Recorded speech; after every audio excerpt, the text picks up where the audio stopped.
Está no ar Gestão Pública em Debate, um programa do Curso Superior Tecnológico de Gestão Pública do Centro Universitário Internacional, Uninter. Este programa ele complementa a formação dos nossos alunos de gestão pública na modalidade à distância. E ele também é transmitido pela CWB-TV, TV Comunitária de Curitiba, canal 5 da NET e 72 da TVA. E ele pode ser acessado por todas as pessoas que possuem parabólica digital, através dos canais da rede EdSat, CBED, os canais da educação. E você também poderá assisti-lo através do nosso canal do YouTube, em Gestão Pública em Debate com Jorge Bernardi. Hoje nós vamos debater as doenças do cérebro. E para isso nós convidamos o médico Mauro Piovesan, ele que é médico geriatra, ele é mestre em medicina interna, também ele é médico do Hospital das Clínicas e atua nessa área das doenças do cérebro, doenças que afetam todas as pessoas, mas em especial com mais gravidade com as pessoas idosas. Dr. Mauro Piovesan, eu quero agradecer muito a sua presença neste programa. Hoje nós temos uma população idosa que está aumentando cada vez mais, felizmente, é um aspecto positivo, mas em consequência disso nós temos essas doenças do cérebro, como o mal de Parkinson, o Alzheimer e outras. Aliás, a sua dissertação de mestrado foi voltada para esse tema, que seria a doença de Parkinson. Gostaria que o senhor abordasse o que o senhor tratou lá, o que o senhor descobriu e o que nós podemos fazer para que essas doenças, pelo menos os efeitos delas, sejam amenizados. Inicialmente, obrigado pelo convite, é uma grande satisfação podermos participar do seu programa. Bom, realmente, a minha área de atuação mais importante hoje é na área da neurogeriatria, em que a gente, estudando as doenças degenerativas que afetam o cérebro, né, dos pacientes, principalmente acima de 60, 65 anos. E lá nós lidamos com uma população muito grande de doenças, como doença de Alzheimer, doença de Parkinson e outros tipos de doenças degenerativas. A gente trabalhou muito, né, durante o meu mestrado em relação à alteração cognitiva, né, de memória, de função executiva, pensamento e assim, em pacientes com Parkinson. Não quadros de demência ainda, mas naquelas situações que precedem quadros demenciais. Então a gente teve uma surpresa muito grande, que no Brasil a gente não tinha tantos dados assim, tantos trabalhos, né, em relação a essa doença de Parkinson, nos sintomas não motores. Que o que todo mundo fala em doença de Parkinson, todo mundo pensa em tremor, em rigidez, né, dificuldade de marcha, tudo isso, mas esses pacientes também apresentam sintomas não motores. E um deles são o comprometimento cognitivo que esses pacientes apresentam. E nós conseguimos detectar e provar na nossa dissertação que existe uma diferença, sim, quando nós comparamos os dois grupos, né? Dr. Mauro, recentemente o prêmio dos prêmios Nobel foi para pessoas para cientistas que desenvolveram um tipo de microscópio e que conseguia detectar, parece que foi na área de química, né? Química. Detectar essas alterações que ocorrem no cérebro, ou seja, nos neurônios. Eu gostaria que o senhor nos falasse a respeito, por exemplo, nos explicasse inicialmente o que vem a ser a doença de Parkinson, porque nós ouvimos de um modo geral, mas dificilmente a gente tem um entendimento dessa doença e as consequências. Ela é uma doença que leva à morte, ou seja, a pessoa ela vai se deteriorando e não tem cura e um dia acaba falecendo dessa doença? A doença de Parkinson é uma doença crônica, progressiva e degenerativa. Ela se caracteriza inicialmente por uma falta de um neurotransmissor, ou seja, de uma substância que faz a ligação entre os neurônios, né, chamado dopamina. Né? Então, isso por fatores que não se sabe muito bem por que em determinado momento aquelas células que produzem dopamina, elas começam a diminuir sua produção, né, que em determinadas áreas, na substância negra, uma área do cérebro, provavelmente entre fatores genéticos, entre fatores ambientais que vão determinar isso. E a partir do momento em que você começa a ter uma diminuição dessa dopamina, toda a gama de sintomas que o paciente apresenta começa a se tornar muito evidentes, que são os mais comuns. O tremor é o que mais chama a atenção, a rigidez, esses pacientes se tornam mais duros, eles têm dificuldade para realizar e se tornam mais lentos, né? E junto com isso também eles acabam tendo outras alterações motoras, como instabilidade postural. A doença de Parkinson ela tem uma característica, que existem várias outras doenças que também têm essa característica. Então, na doença de Parkinson, nós temos sempre uma resposta positiva a uma medicação chamada levodopa. Então, se nós temos todos esses sintomas, nós damos levodopa e esse paciente ele melhora, nós podemos dar o diagnóstico de doença de Parkinson. Tem uma novela que tem um dos personagens, que é o Paulo José, que ele detectou essa doença já há muitos anos atrás e hoje ele faz o papel de uma pessoa com essa doença. Eu não acompanho muito a novela, mas o senhor como médico, o personagem que ele, digamos, representa ali é, digamos, típico de uma pessoa com doença de Parkinson? Sim, né? Porque ele consegue, pela própria convivência que ele tem com a doença, né, externar isso de uma maneira bem adequada. Com certeza, ele demonstra toda a sintomatologia. E além dos sintomas motores, esses pacientes, como nós falamos anteriormente, eles também apresentam sintomas não motores. Então, alteração de memórias, quadros depressivos, dor, alterações de hábito intestinal e assim por diante. Então, a gama de sintomas nesses pacientes é muito grande. E muitas vezes, o tratamento desses sintomas não motores, às vezes, não respondem tão bem às medicações que a gente tem. Neste caso específico desse ator, parece que ele tem já várias décadas. Com essa doença tratada, cuidada, a pessoa pode ter uma sobrevida longa? Sim, a gente vê, apesar de que as medicações não são curativas, tem que deixar bem claro isso, elas controlam muito bem os seus sintomas.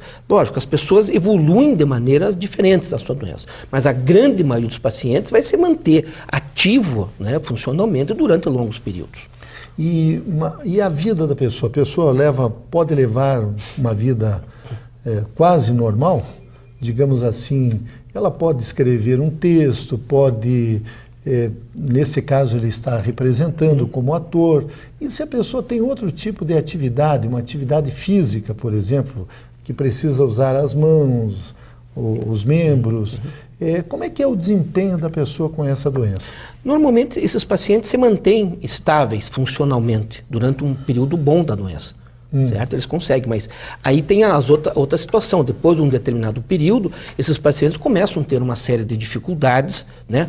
Ou da própria doença, ou decorrente da própria medicação, que o uso continuado pode trazer alguns problemas, e esses pacientes têm que ser orientados, por exemplo, a dirigir, por exemplo.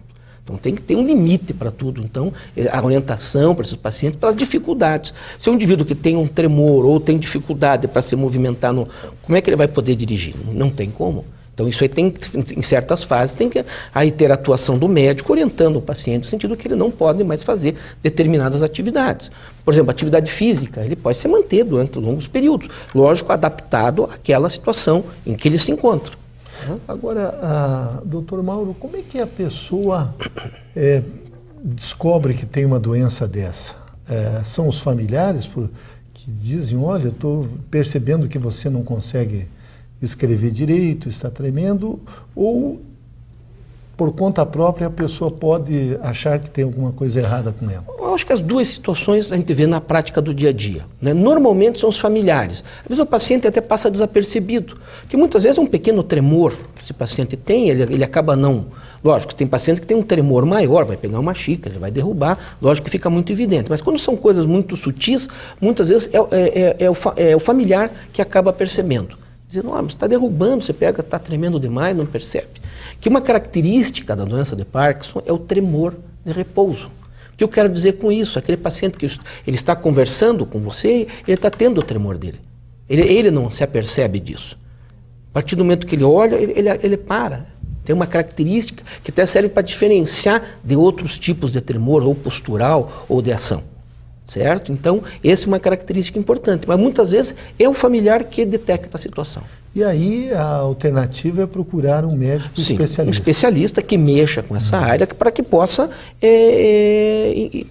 conduzi-lo de maneira adequada dentro daquilo que é possível ser feito nessa condição.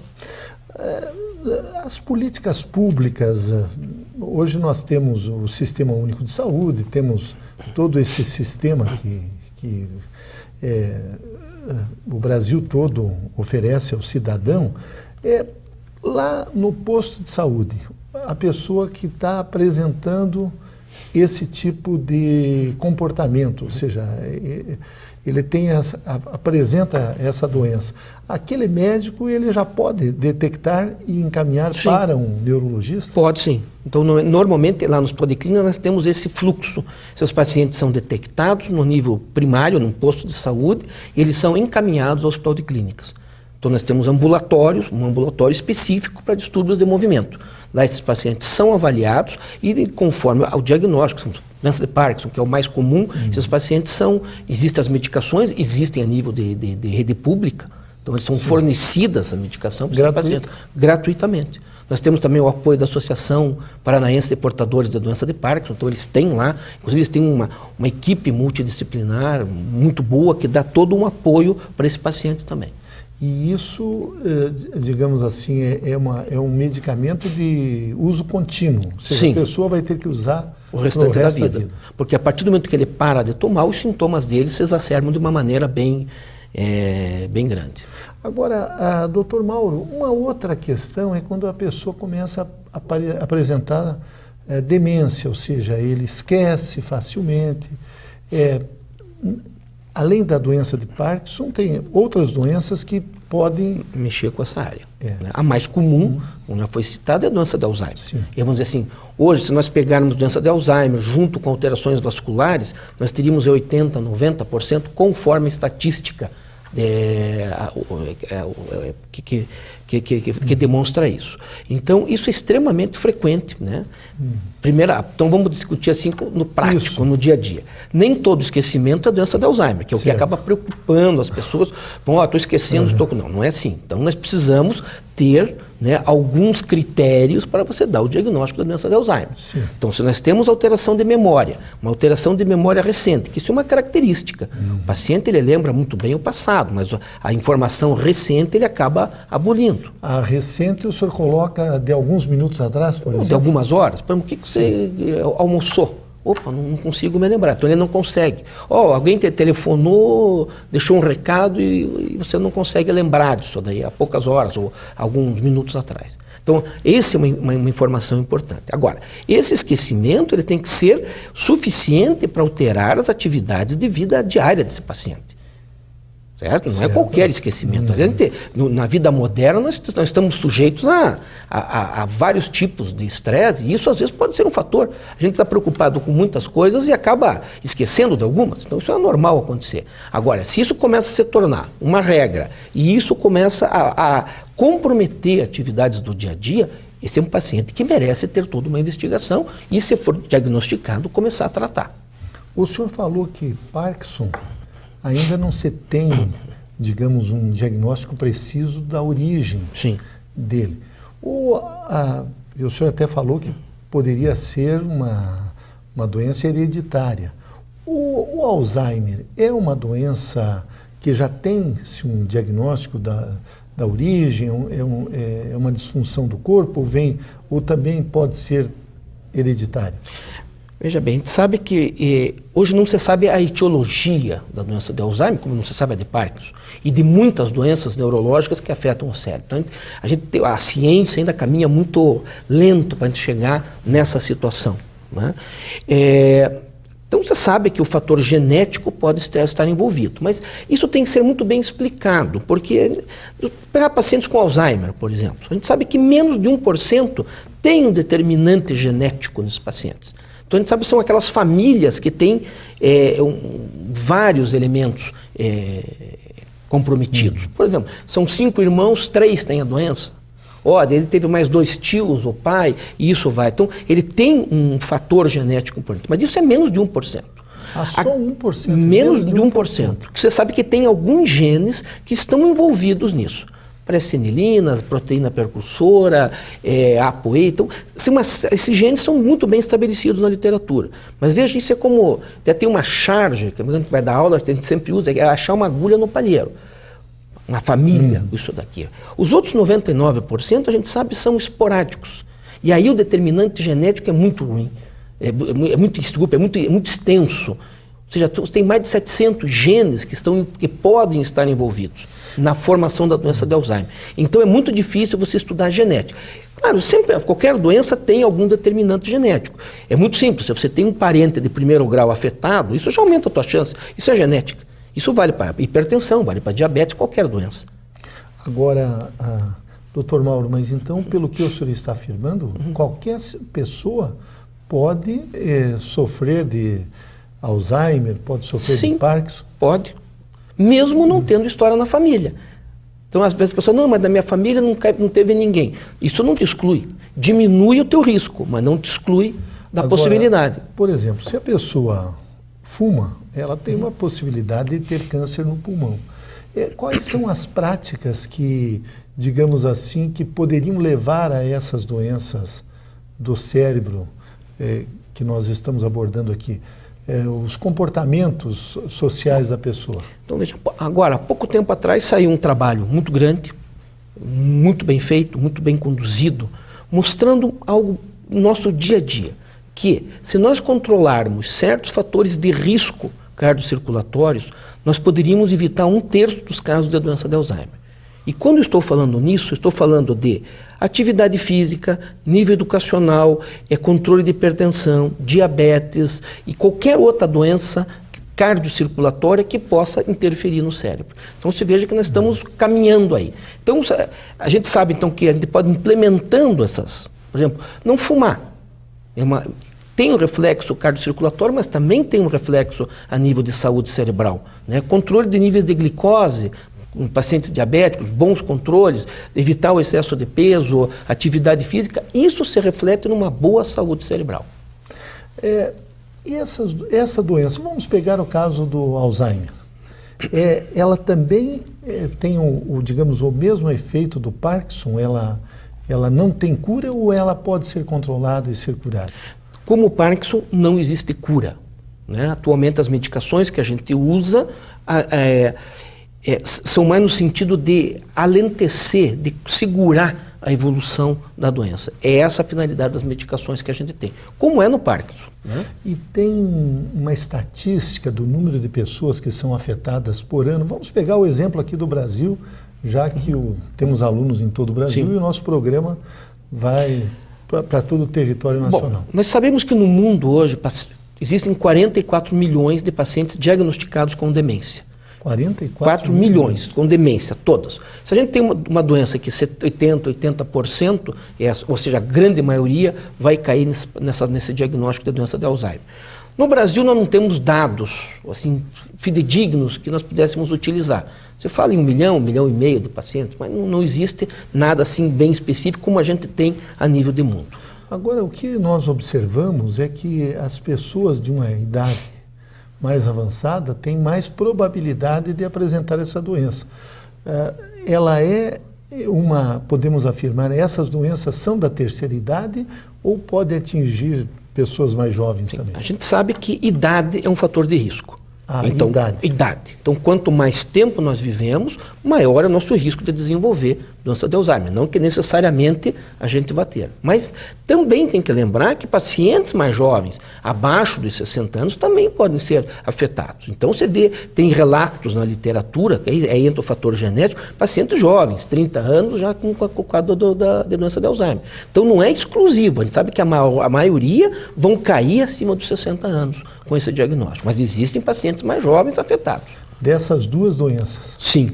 Inclusive existem situações, no caso do Parkinson, Parkinson de início precoce. Então, pacientes que iniciam Parkinson com 15, com 18, 20 anos. Pode existir. A sua experiência clínica como médico, que atua há muitos anos nessa área, aqui na nossa região, vamos pegar aqui a região de Curitiba, também tem pessoas mais jovens ou aqui, digamos, os fatores de risco são das pessoas acima dos 60 anos? A situação que a gente vê, por exemplo, doença de Parkinson, a gente vê pacientes jovens, parkinsonismo precoce.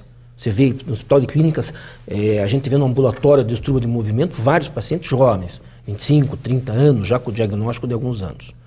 Doença de Alzheimer, a gente vê que tem essa régua, né? Acima de 60 anos é a grande maioria. Mas a gente está detectando pacientes mais jovens, com 45, 46 anos, já com a doença e confirmado através de uma série de estudos, de exames. O senhor é um médico geriatra, sim, atua há muitos anos nessa área. O que o senhor aconselha para as pessoas que estão chegando ou já estão na terceira idade? Porque antigamente era 60 anos, parece que agora já aumentou um pouquinho. 65. 65, né? O que o senhor aconselha? O que essas pessoas têm que fazer para se manter ativo e evitar essas doenças da velhice? Bom, primeiramente, começar a se preocupar já desde cedo. Isso eu acho que é a primeira... Aliás, eu sei que o senhor tem um hábito de todos os finais de semana ir pescar. Pescar. Né? Então, isso aí funciona mesmo? Está nervoso, vai pescar? Isso funciona, porque é uma maneira... Tem pessoas que gostam de correr, tem pessoas que gostam de praticar um outro esporte. Então, isso, na minha opinião, serve como algo para você restringir teu estresse. Então, qualquer medida dessa é importante. Né? Voltando, né? Então, controlando todos esses fatores de risco, isso tem que ser estimulado, na minha opinião, desde que a pessoa nasce. Nós estamos vendo hoje cada vez mais pacientes jovens, né? Que são inativos fisicamente, são obesos, muitos desenvolvendo diabetes do tipo 2, que era exclusivo do adulto. Então, implementar essas medidas de controle de todos esses fatores, hipertensão, diabetes, colesterol, atividade física, né, diminuição de estresse, tudo isso, controle de fatores de doenças cardíacas que ocorrem em qualquer idade, tudo isso, com o passar do tempo, vai se refletir lá na terceira idade. A gente vai colher lá. Então, por exemplo, a nível educacional, pôr a cabeça para funcionar, isso é bom? Claro que é. A gente cria uma reserva lá no cérebro que isso funciona muito bem. Atividade física, a gente tem vários trabalhos sérios, um número grande de pessoas, mostrando que a atividade física melhora a cognição. Aliás, eu li, não sei aonde, um dia desse, diz que até ter um bom círculo de amigos, pessoa ser casada já melhora essa situação. Ter uma vida social, uma vida de relação com as pessoas, claro que isso é bom. Isso se reflete num estímulo cerebral bom. E como o nosso cérebro depende muito de informações novas, você participar de um grupo, Rotary, Lions, né, ou qualquer outro grupo, a gente sempre tem informações novas, é o contato do dia a dia. Isso é extremamente saudável para o cérebro. Então tem que ser estimulado. Uma outra doença do cérebro que sempre me intrigou muito é a epilepsia.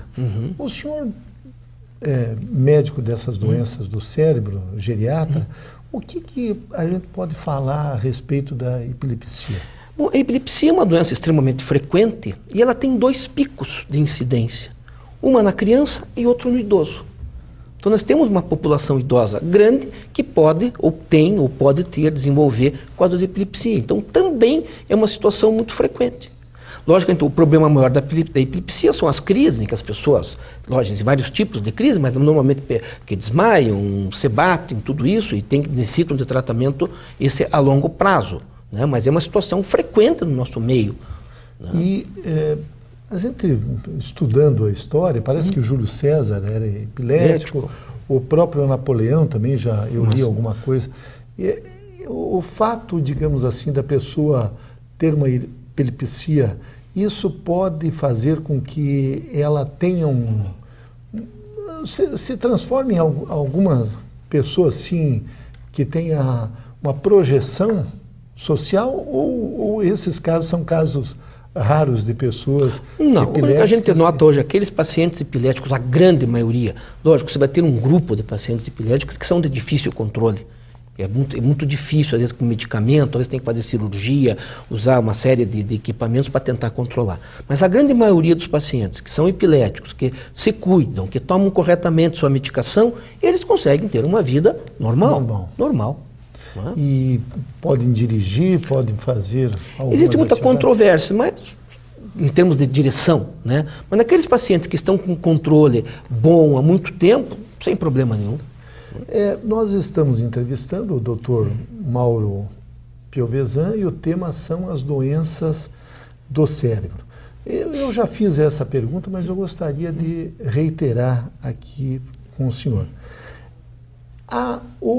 Digamos assim, o mal de Alzheimer, a doença de Parkinson, a tendência delas é aumentar essas doenças à medida em que a população vai envelhecendo, ou se tivermos bons hábitos, isso pode ser superado? Quando eu falei inicialmente que nesse estudo que mostrou que controlando fatores de risco a gente poderia evitar uma série de casos, principalmente de doença de Alzheimer, a gente viu que os estudos começaram quando se notou que em países em desenvolvimento houve um declínio do número de casos de demência e doença de Alzheimer. E é aí que surgiu toda essa situação. Então, a tendência é, controlando bem esses fatores, nós termos um declínio. Mas isso está ocorrendo em países desenvolvidos. Agora, não tem estudo ainda em países em desenvolvimento, como é o nosso caso, e o estudo que tem é um pouco sombrio, que a tendência é aumentar. Aqui no Brasil. Aumentar. Então, nós entrevistamos em Gestão Pública em Debate o Dr. Mauro Piovesan, ele que é médico geriatra, e o tema foi as doenças do cérebro. Doutor Mauro, eu quero agradecer muito a sua presença nesse programa. Não tenho dúvidas de que o senhor contribuiu na formação dos nossos alunos. Muito eu é que agradeço o convite e me coloco à disposição sempre. Obrigado.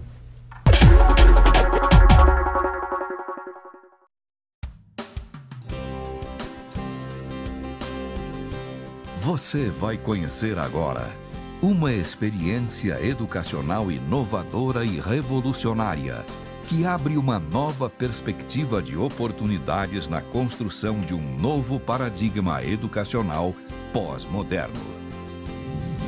Bem-vindos ao Grupo Educacional Uninter, uma corporação pioneira, repleta de inovações e grandes oportunidades. Com sede em Curitiba, uma das melhores cidades brasileiras, o Grupo Educacional Uninter possui 5 campi presenciais e 4 unidades corporativas. Está presente em todos os estados brasileiros. São mais de 450 polos de apoio presencial. O Grupo Educacional Uninter já nasceu com vocação empreendedora e continua crescendo. A empresa atua no mercado há mais de 15 anos e se atualiza constantemente, o que permite dar respostas rápidas às demandas do mercado.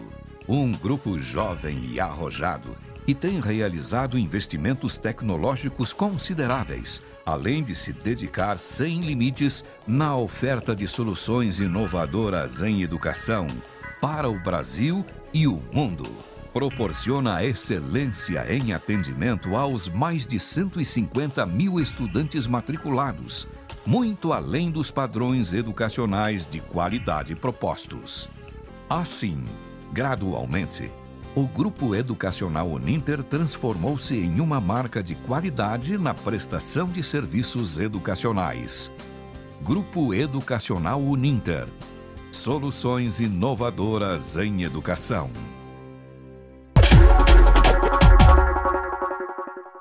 Retornamos com Gestão Pública em Debate, um programa do Curso Superior Tecnológico de Gestão Pública do Centro Universitário Internacional, Uninter. Este programa ele complementa a formação dos nossos alunos de gestão pública na modalidade à distância. E ele também é transmitido pela CWB TV, TV Comunitária de Curitiba, canal 5 da NET, 72 da TVA.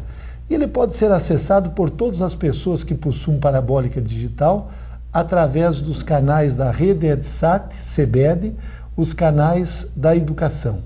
E você também poderá assisti-lo no nosso canal do YouTube, em Gestão Pública em Debate com Jorge Bernardi. Neste segundo bloco, nós vamos debater o tema Cuidados com o Idoso. E para isso nós convidamos a pedagoga Elizabeth Piovesan, ela que é especialista em gerontologia, Ela também tem especialidade em neuropsicologia. Ela é presidente do Instituto Alzheimer Brasil. Professora Elizabeth, eu quero agradecer muito a sua presença em Gestão Pública em Debate.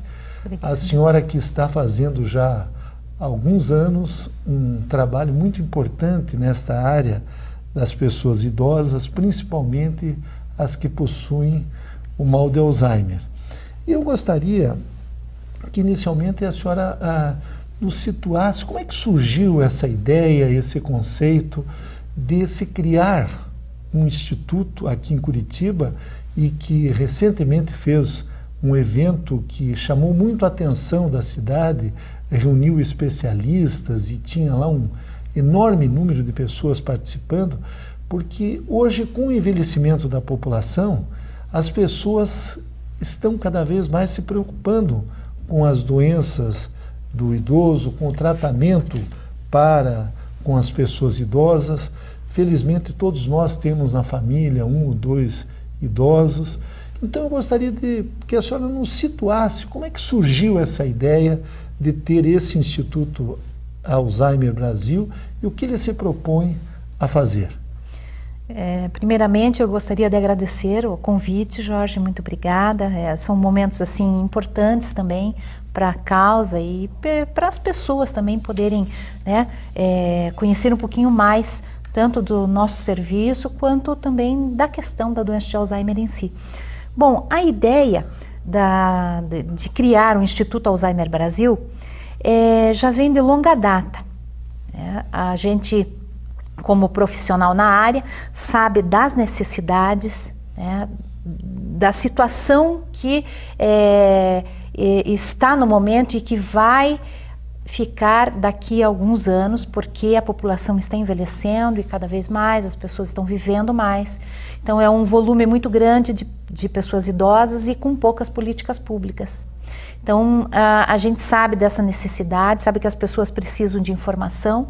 Então isso já há 10 anos que eu já estava planejando, daí me reuni com outras pessoas que também viam essa necessidade, tinham interesse por algum motivo, ou porque já tiveram um familiar com doença de Alzheimer, ou porque também trabalham nessa área, e nós nos reunimos e criamos há 2 anos e meio atrás o Instituto Alzheimer Brasil. Que tipo de atividades vocês fazem? Vocês parece que têm um encontro semanal ou mensal com pessoas para trocar experiências sobre essa doença e sobre outras doenças que afetam as pessoas idosas. Veja, vou voltar um pouquinho e falar que a missão, né, do Instituto Alzheimer Brasil é justamente aliviar o quanto seja possível a carga que a doença acarreta sobre a vida das pessoas, não só do portador, principalmente dele, como também da família e da sociedade em geral, porque isso interfere também na sociedade. E então a nossa função é oferecer estratégias que aliviem isso. E a nossa principal atividade hoje, que ainda estamos iniciando os trabalhos, porque temos 2 anos apenas, é educação. Então, nosso trabalho, nós fazemos muita sensibilização com a população, porque isso é necessário. As pessoas que não têm nada a ver no momento com doença de Alzheimer, elas precisam entender essa questão, porque um dia, qualquer um de nós poderemos, de repente, ter que cuidar de alguém que tenha doença de Alzheimer e que Deus o livre até a gente, são possibilidades, é a vida. Então a gente faz essa sensibilização com a população. Então nós temos campanhas, a gente tem esse simpósio que a gente fez, também envolveu sensibilização, além de conhecimento. Fazemos campanhas educativas para cuidadores, para familiares. O ano passado nós fizemos até campanha educativa para motoristas de táxi em Curitiba. Foi muito bacana, porque a gente foi percebendo que as pessoas que utilizavam táxi, os familiares, a grande maioria mesmo, pessoas até mais humildes, utilizam o táxi porque é muito difícil você levar em ônibus um portador de doença de Alzheimer, dependendo da fase dele. Então, eles tinham dificuldades. Né? Porque então, a pessoa se esquece, ela... por diversos fatores. Primeiro porque eles são meio... conforme a doença vai evoluindo, eles são desorientados, eles apresentam às vezes instabilidade emocional, humor, né? Eles interpretam às vezes a situação de maneira errada, eles se assustam, né? Então levar no meio de aglomeração de muitas pessoas é bem difícil para o cuidador, né, para a pessoa que está ali acompanhando, e é difícil para o portador principalmente. Então muita gente utiliza o táxi e a gente detectou que tinha algumas dificuldades, né, ou por falta de conhecimento do motorista de táxi. Então nós fizemos uma campanha bonita com uma radiotáxi aqui em Curitiba, a Faixa Vermelha, que nós fizemos uma palestra de sensibilização muito bacana com eles, depois fizemos também, demos material educativo, material informativo nosso da ONG, e foi uma campanha bacana, assim. A gente tem até vontade de continuar esse projeto, porque não atingimos um número assim tão significativo de pessoas, de motoristas de táxi, mas fica aí aberto o convite para quem quiser, né, de radiotáxi, quiser fazer continuar essa campanha, foi muito significativa.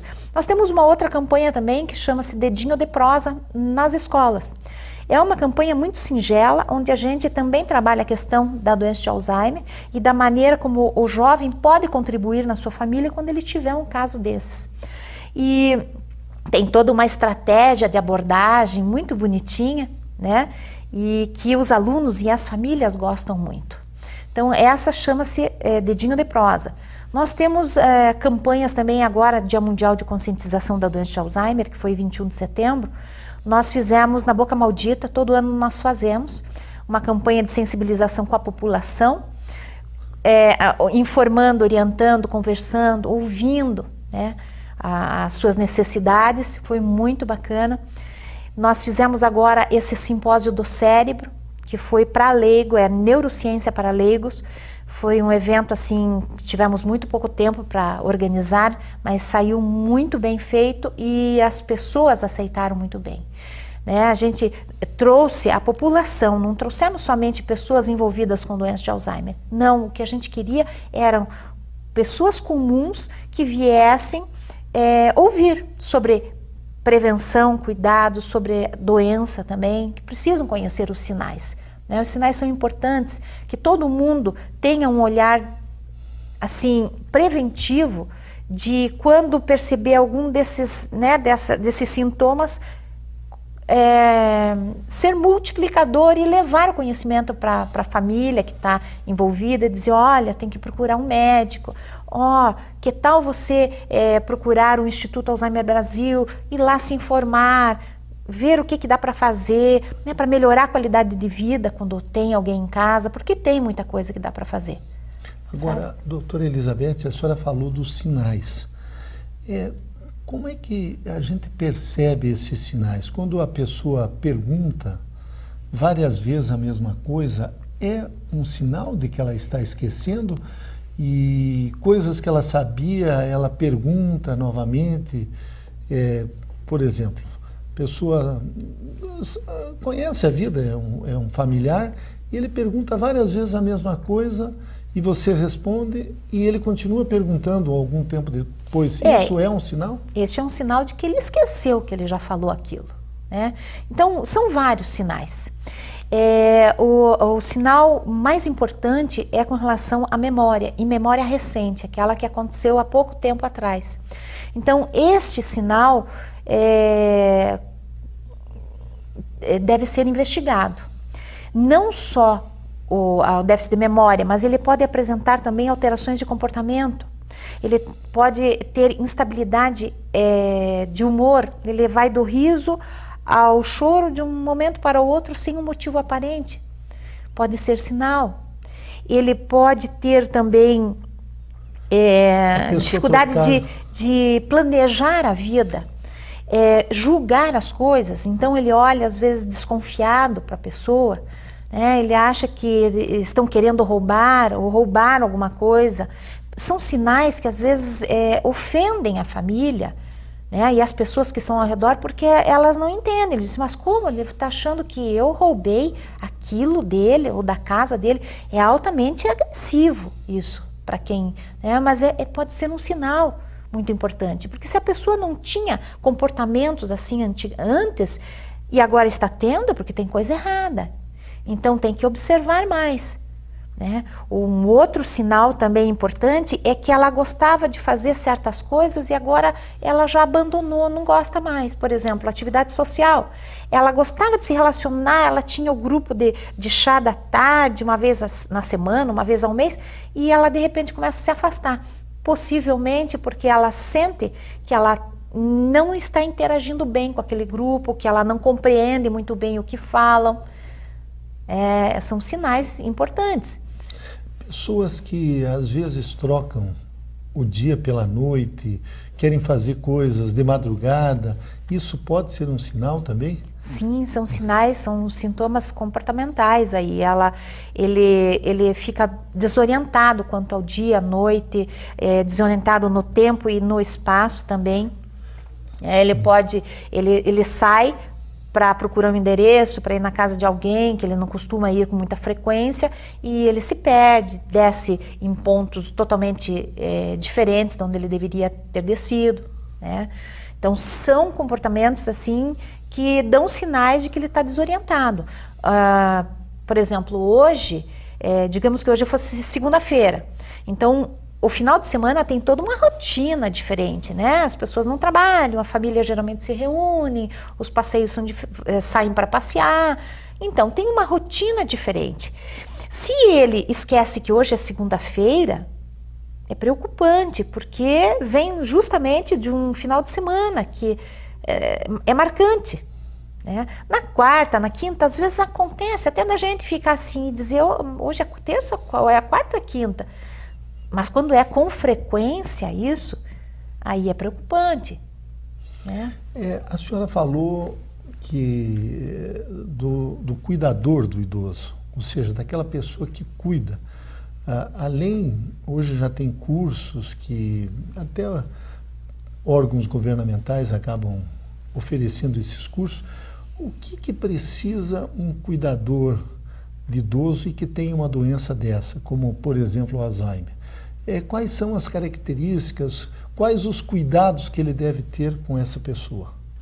Bem, o cuidador, ele pode ser um cuidador contratado, né, que a gente chama de cuidador formal, ou pode ser um cuidador familiar, aquela pessoa que vai prestar os cuidados sem receber nada em troca, sem receber dinheiro, né, pagamento. Então, são duas questões diferentes. Primeiro, tanto para um quanto para o outro, é muito importante que a pessoa goste daquilo que ela vai fazer. Embora às vezes tenha pessoas que são familiares de alguém e não gostariam de estar ali, mas ela vai ter que se dedicar para aprender a lidar com o portador, a aprender sobre a doença. Esse é o primeiro passo, né? Para que ela possa ir desenvolvendo as outras qualidades que ela precisa ter, como por exemplo a paciência, como por exemplo a compaixão. Então o conhecimento é o primeiro passo que eles precisam tomar. Além da paciência, como eu já falei, vem por consequência a compaixão. Você ter certeza de que aquela pessoa, né, ela não está fazendo aquilo de propósito. É a doença que causa aquele comportamento estranho ou difícil de lidar. Ou agressivo até. Ou agressivo. E no começo causa muita desarmonia no lar, porque às vezes aquele idoso, aquela pessoa que está com a doença, está manifestando os primeiros sinais e não tem diagnóstico ainda, ela já teve um passado, uma vida com dificuldades de relacionamento com aquela pessoa. Com a família. Né? Com a família, ou com aquela, às vezes aquela única pessoa. E sobrou para quem? Para ela ter que cuidar. Então, é uma situação assim difícil no início para quem cuida, de achar que ele não está agindo daquele jeito para provocar, para chamar a atenção dos outros, para jogá-lo contra os outros. E não é. É distúrbio no cérebro mesmo, é lesão cerebral que causa isso. E quando você vai cuidar de alguém assim e tem essas dificuldades já de passado, ela vai ter que ter assim uma grandeza muito grande para ela dizer assim, agora eu preciso zerar o que passou e daqui para frente ele é outra pessoa. Em termos assim, agora ele não vai fazer por isso, ele vai fazer pela doença. Pela sua experiência, professora Elizabeth Piovesan, uma pessoa, depois que ela manifesta os primeiros sintomas de Alzheimer, qual o período de sobrevida que ela tem? Ela acaba falecendo desta doença ou pode morrer de outra doença? Veja, é assim, cada pessoa é única.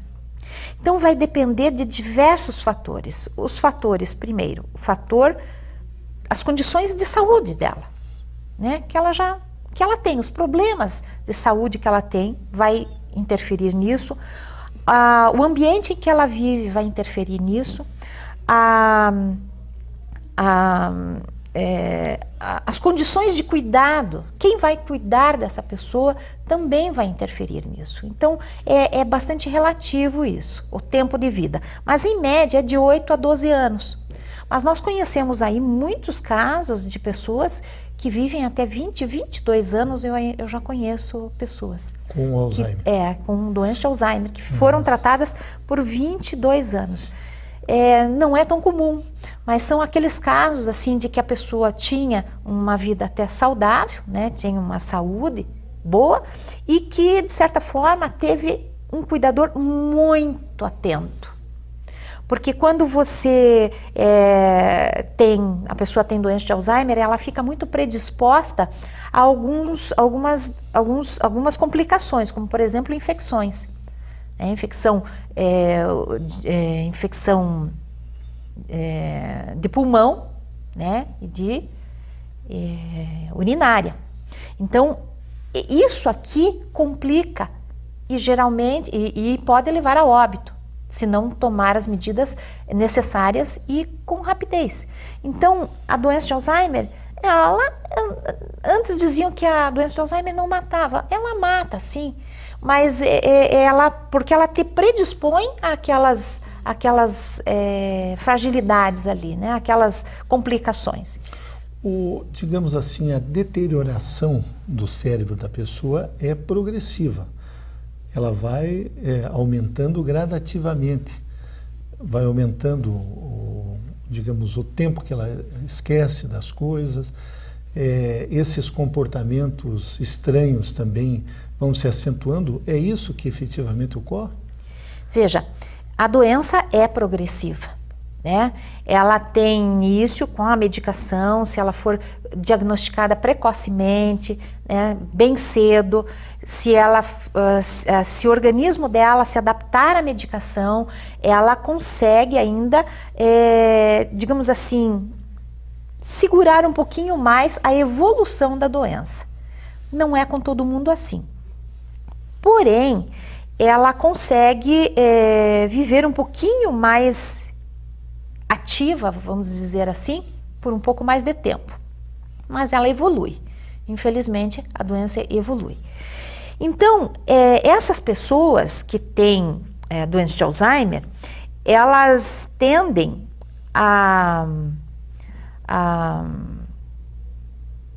como é que eu posso dizer? Elas tendem eu esqueci a sua pergunta. A ter digamos assim, elas têm uma tendência ao esquecimento das práticas diárias? Ah, sim. Então, o que acontece? Essas pessoas, elas vão ficando dependentes, porque conforme a doença vai evoluindo, elas vão afetando, a doença vai afetando diferentes partes do cérebro. Ah, certo. né? Ela tem assim um envolvimento maior nessas regiões parietais aqui, numa determinada partezinha chamada hipocampo, que é a região que está envolvida com a aprendizagem, que está envolvida com essas memórias de chegada, assim, a primeira percepção que a gente tem, a informação que a gente recebe, ela para ali, né? E depois, conforme é distribuída para outras partes do corpo, do cérebro. Então, essa doença, ela começa mais ou menos ali, ela vai evoluindo e vai tomando conta, vai matando outras células do cérebro. E aí, conforme a região que vai indo, que ela vai progredindo, ela consegue daí ir trazendo as consequências para o comportamento dela, traz as consequências para a capacidade dela de independência. Então ela vai ficando dependente conforme a doença vai evoluindo. Cada vez mais. Agora, professora Elizabeth, existem exercícios mentais que as pessoas podem fazer que podemos assim dizer, contribuir para que você tenha uma mente ativa. No Instituto Alzheimer Brasil, vocês ensinam essas práticas, esses exercícios? Parece que quem lida muito com matemática mantém o cérebro lá mais lubrificado, porque é uma proteína, né, que falta, segundo aqui. Veja, o melhor exercício que tem é ao longo da vida. Você ser ativo, você utilizar bastante o teu pensamento, no teu trabalho, que seja trabalho que estimule você a planejar, a organizar, a calcular, enfim, que exija do pensamento. Então, esse é o melhor, ao longo da vida, atividades assim. A leitura, quem tem hábitos de vida, hábitos de leitura ao longo da vida, ele parece que ele tem uma proteção um pouco melhor em termos assim não de evitar a doença de Alzheimer, mas em termos de você manter o cérebro um pouco mais, com mais reservas, para quando a doença aparecer, surgir, que você fique preservado por um pouco mais de tempo, né? Porém, quando você já tem a doença de Alzheimer, ou mesmo no idoso saudável, sempre há tempo de você preparar e estar sendo estimulado e ativo, atividade social, atividade intelectual, sempre há tempo. Jogos como, por exemplo, o xadrez, ajuda? Olha, sempre estimula, são algumas regiões do cérebro que estão envolvidas ali, então você estimula sim. Porém, quando você tem a doença de Alzheimer, a coisa muda um pouquinho, porque você tem que mantê-lo ativo, né? Não vai exigir dele aquilo que ele não pode dar, até porque estressa, o paciente com Alzheimer estressa-se facilmente, mas é importante que ele se mantenha ativo, mas sem exigir além da conta. Então, se você for estimular o cérebro dele e querer exigir dele que ele mantenha-se do jeito que ele estava antes, aí é prejudicial. Então, você pode mantê-lo ativo nas atividades da vida diária, principalmente, né? Alguma coisa de exercício cognitivo até é possível de trabalhar com eles, mas a gente não gosta muito de falar assim, porque às vezes as pessoas daí começam a exigir demais do portador. E com o portador, se ele se estressa, o benefício se esgota daí do exercício. O próprio portador, eu estava entendendo que o cuidador acaba se estressando também com a pessoa que tem a doença, mas o portador, ele se estressa se você exigir demais dele. Com certeza. Eles, que você, às vezes, uma saída para ir ao médico, né, às vezes eles voltam muito cansados. Eles se estressam facilmente. Então você tem que ter as paradas, você não vai deixar de fazer as coisas com ele, porque se ele ficar parado muito tempo, sem fazer nada, só diante de uma televisão, por exemplo, ele vai perder o funcionamento, as coisas que ele ainda tem preservado, ele vai perder mais rapidamente. Então é importante que ele se mantenha ativo, só não pode exigir demais. Exige aquilo que ele consegue dar, para que ele se mantenha ativo. Doutora Elizabeth, nós estamos encerrando o programa, mas antes eu gostaria de perguntar para a senhora, o Instituto Alzheimer Brasil, ele tem a sua sede em Curitiba. Como nós temos alunos em todo o território nacional, como é que, se eles querem levar esses programas que a senhora tem em Curitiba para outras cidades, como é que eles podem fazer? É possível isso ainda? Olha, a nossa instituição, como nós somos ainda uma instituição recém-nascida, né, 2 anos e meio, nós estamos estruturando para que futuramente a gente possa levar o Instituto Alzheimer Brasil para outras localidades. Por enquanto, nós tentamos ajudar a população, né, as pessoas de outras cidades. Aliás, nós temos uma página no Facebook, temos um site grande que tem bastante informação. A página no Facebook também tem uma campanha de sensibilização que ficou bem bacana, as pessoas gostaram muito. E nós temos gente até de outros países ali também. Essa página é Alzheimer Brasil, Instituto Alzheimer Brasil? Você entra na sua página do Facebook e põe lá Instituto Alzheimer Brasil. Curta a nossa página e daí você vai sempre estar vendo as atividades, as nossas ações. Por exemplo, todo último sábado de cada mês nós temos a reunião mensal com os cuidadores e com os familiares. É uma ação educativa, gratuita. As pessoas daqui precisam participar mais. Nós temos um número bom de participantes, mas é importante pela qualidade do que a gente oferece, é importante que as pessoas aproveitem disso.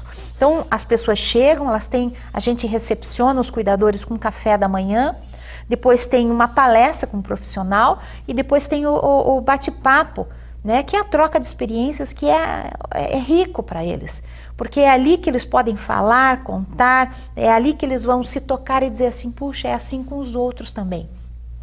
Puxa, olha, a experiência dele até é pior que a minha, mas eu posso contribuir com a minha experiência, então eu fiz assim, fiz assado e deu certo.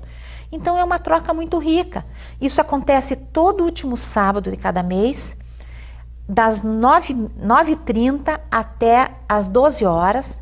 Lá nós temos a nossa equipe de voluntários, que o Instituto é formado por voluntários. Aqui em Curitiba. Aqui em Curitiba. Então nós temos ali multiprofissionais e eles podem ir para também tirar dúvidas, né, pedir esclarecimentos, até para desabafar. Muita gente vai para poder falar. E colaborar também com os outros. Então, isso acontece todo último sábado de cada mês, ali nas Mercês. A Associação das Senhoras Rotarianas, elas cedem o espaço para a gente, né, para que a gente possa utilizar e trabalhar com os cuidadores, com as famílias. E é muito importante. Essa entrevista também vai para o seu site, no Instituto Alzheimer Brasil. Né? Obrigada. E eu gostaria de deixar o telefone, isso, pode ser? O telefone tem que pôr o 41 na frente, o código daqui de Curitiba, é 91380454. Então, as pessoas podem entrar em contato, nós temos gente que liga de todo o Brasil, até para tirar dúvidas, né, conosco. E ali pelo Facebook ou pelo e-mail do site, também podem escrever e a gente vai ter um imenso prazer em poder colaborar até com quem está longe e não tem grupos como esse. Então, nós entrevistamos neste segundo bloco a pedagoga Elizabeth Pelvezan e o tema foi Cuidados com os Idosos. Professora Elizabeth, eu quero agradecer muito a sua presença nesse programa. Não tenho dúvidas de que a senhora contribuiu na formação dos nossos alunos. Muito obrigado. Muito obrigada, eu que agradeço a oportunidade. Elizabeth.